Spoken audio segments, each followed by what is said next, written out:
Sabe aquela pergunta que muita gente se faz?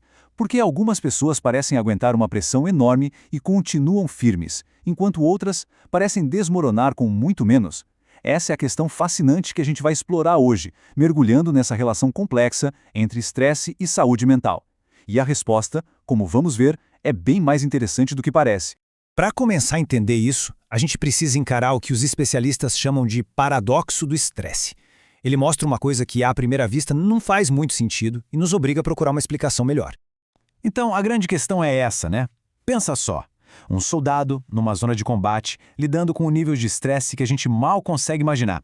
Ele volta para casa e consegue seguir com a vida sem desenvolver um transtorno. Aí, do outro lado, tem uma pessoa com uma vida que a gente considera normal, com estresse moderado, e essa pessoa acaba desenvolvendo um transtorno psicológico. Como assim? Olha só, aqui fica bem claro, né? De um lado, o veterano de combate, com estresse lá no teto, e nenhum transtorno. Do outro, um trabalhador de escritório, com estresse moderado, que desenvolve um transtorno. Fica óbvio que só o nível de estresse não conta a história toda. Tem alguma coisa faltando. Beleza, então. Como é que a gente resolve esse quebra-cabeça? A gente precisa colocar na mesa dois ingredientes essenciais que, quando a gente junta os dois, a coisa toda começa a fazer sentido. O estresse, sem dúvida, é uma peça importante. Mas o que está faltando nessa conta? Existe um outro fator, um elemento, que já estava lá o tempo todo, sabe? Antes mesmo do estresse aparecer. E esse fator que faltava tem um nome: diátese.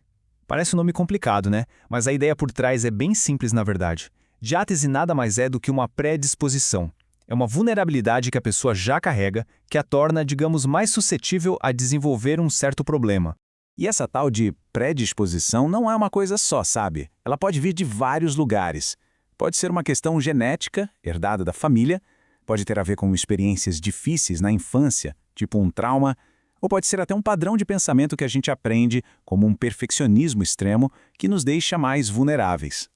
Ok, então agora a gente tem as duas peças do quebra-cabeça, a predisposição e o estresse. Vamos juntar tudo e ver o que acontece. É aqui que a mágica acontece e aquele paradoxo do início começa a se resolver.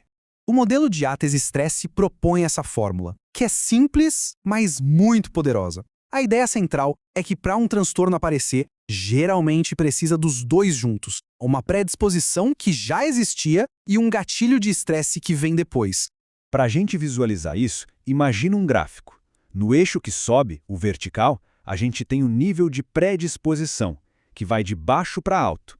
E no eixo deitado, o horizontal, a gente tem a quantidade de estresse na vida da pessoa, também de baixo para alto. Agora, pensa numa zona vermelha nesse gráfico. Para alguém entrar nessa área de alto risco, precisa de uma combinação dos dois fatores. Não adianta ter só um deles lá no alto. Geralmente isso não é o suficiente para disparar o transtorno. E todo o resto do gráfico é a zona verde. Pessoas que estão aqui podem até ter um estresse super alto, mas se a predisposição for baixa, a chance de um problema aparecer é pequena. O mesmo vale para o contrário. Predisposição alta, mas com pouco estresse, também tende a ficar na zona segura.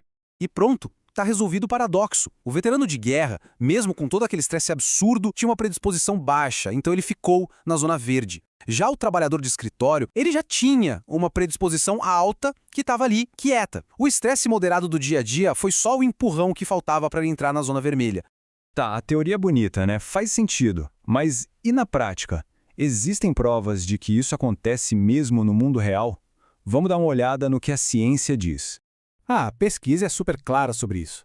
Estudos mostram que episódios de depressão muitas vezes são disparados por uma mistura de estresse pontual e contínuo. Pacientes com transtorno do pânico costumam relatar um acúmulo de eventos estressantes no ano antes do diagnóstico. E um dado impressionante é que, na esquizofrenia, os estressores geralmente se concentram bem nas semanas antes dos sintomas aparecerem. Essa frase aqui resume tudo, né?